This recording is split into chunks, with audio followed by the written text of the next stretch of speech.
I'd like to clarify what you think of the two, Sam Hussein from Independent World Television, of the motivations of both the Bush administration and bin Laden on the other hand.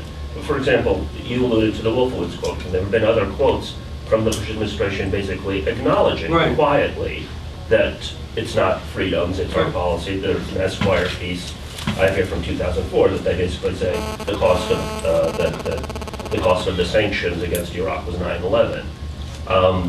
But so, do you think that Bush and company believe it when they say that they hate us for our freedoms or so on, or is it a rhetorical device? And on the other side, do you perceive that bin Laden is a true believer in terms of the Palestinian cause and the suffering of the Iraqi children and so on? These are causes that are widespread, sentiment within the Middle East among Arab people and Muslim people. Does he believe that in your assessment, or is he manipulating that righteous indignation? Right. I think it's hard to try to look into somebody's brain, and because I think it becomes subjective, and say that I know exactly what the president thinks and I know what he's doing and he's deliberately doing this. I'm an individual that tends to want to give everybody the benefit of the doubt and say they're well-intentioned, they don't know the history, and they're confused, and they really. So I give them the benefit of the doubt. So I look more at the facts of, is the policy good or bad? Does it really help our national defense? But I'd like Michael to talk about that, because that was what he did. I mean, he was in charge of the bin Laden unit. His job was to try to protect us. And he had to look into his mind. I mean, I don't accept that role to look into the president's mind, but he was, if I'm not mistaking this, misstating it, I think that was his job, was to look in and try to figure out how bin Laden looked at this. So I'd like, Michael, for you to say something on that. It is impossible to get into somebody's mind or somebody's heart. But in the case, at least, of Osama bin Laden, the corpus of material that's available to understand what motivates him, Al-Qaeda, his allies, his lieutenants, is enormous. The Western media has done an absolutely abysmal job in educating the American people about the nature of this enemy. It's as if we were going to fight the Soviet Union without translating Marx and Lenin and Engels and Stalin. And we get sound clips like the president used yesterday at the Coast Guard Academy. Can I definitively tell you if he's a true believer or not?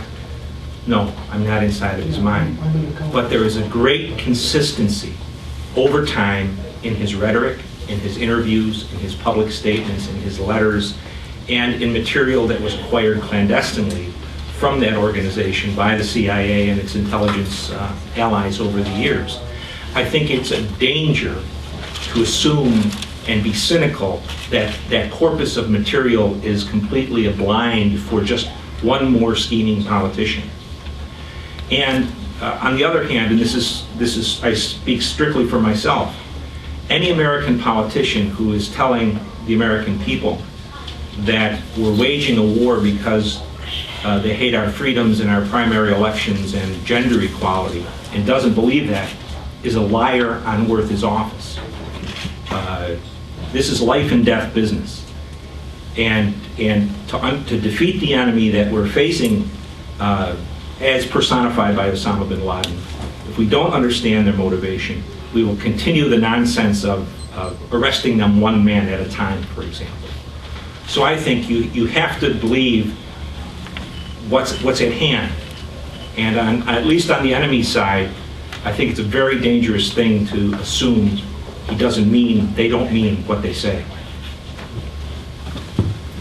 Nathan Birchfield, Cybercast News Service. I'm wondering, doesn't coming and saying, well, this is what Osama bin Laden wants, and this is what we're going to give him, does that kind of give forth the impression that giving in to a terrorist demand, I mean, to use the catchphrase, to negotiate with terrorists, and would that send the wrong message to other enemies of the United States, that if you tell us what you want and you threaten to attack us, so you attack us, we're going to give it to you? So what you're assuming is that if we back away, we give them what they want. But some people argue that what we're doing is benefiting them more than us, and they may be the ones that would be most disappointed if we did leave, because there wouldn't be the strongest motivation. You know, we have to realize even in the Muslim world isn't the easiest thing to get suicide terrorists. There's a lot of them doing it. But it's not into the tens of thousands. We're still dealing with hundreds rather than tens of thousands. So I don't think at all that we should be concerned that we would encourage terrorism by doing something that they seem to be delighted with. I think Zawahiri had written a letter or an email expressing this thought that he was sort of glad we were there and hopeful, and would be disappointed if we would leave. So I see it more in that context. I have a couple questions about Mayor Giuliani. First of all, do you think that he is qualified to be president? And if he were to win the Republican nomination, would you support him? You know, qualifications, if you want to look at qualifications for managing something that is not to my liking, he may have some managerial skills. But no, I don't think he's qualified to be president, mainly because of his views. And no, unless he would read the books and report back to me and say, you know, you've changed my mind, then I would reconsider. I have a very open mind. But right now, it would be very, very difficult to support somebody that is so determined and dedicated to a policy that I think is hurting America and undermines our national defense. But I do concede that I will not say that he's doing this out of, you know, a motivation that is evil. I think he's misinformed. That's why I'm not challenging his motivations. I'm challenging his reading. And that there's always hope. There's always hope. There's been people saved at all ages. Thank you. John Utley with the American Conservative magazine. Would you say that in Washington, Arnold de Bourgeois wrote a year or two ago there were 15,000 earmarks in the defense bill, and coming out, this is the way congressmen can pay off or help their people who help them, etc. And isn't there such a penchant for war, the way Washington and the Congress is established? Isn't there sort of a push for continual war that so many people benefit from making wars, at least preparing for wars, the tremendous budget, all these weapons, et cetera, the old Eisenhower military-industrial complex. Isn't there something in Washington that pushes for wars, at least preparing for wars and little wars, hopefully, so we don't get hit first?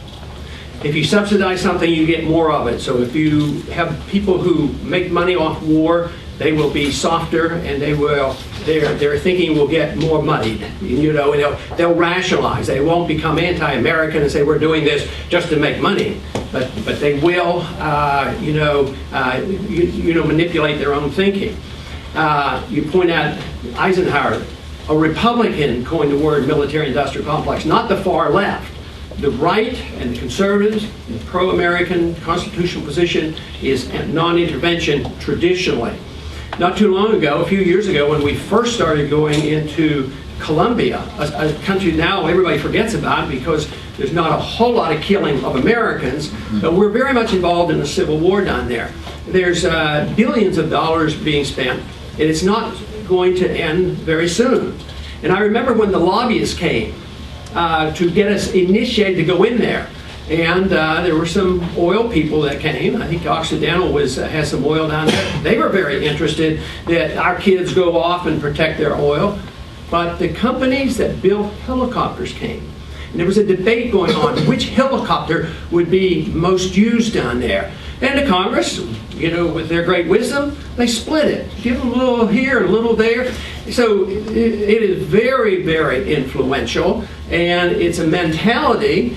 But then again, I think people manipulate their own minds and convince themselves. I'm a strict constitutionalist. But there's nobody on the House floor that thinks they blatantly abuse the Constitution.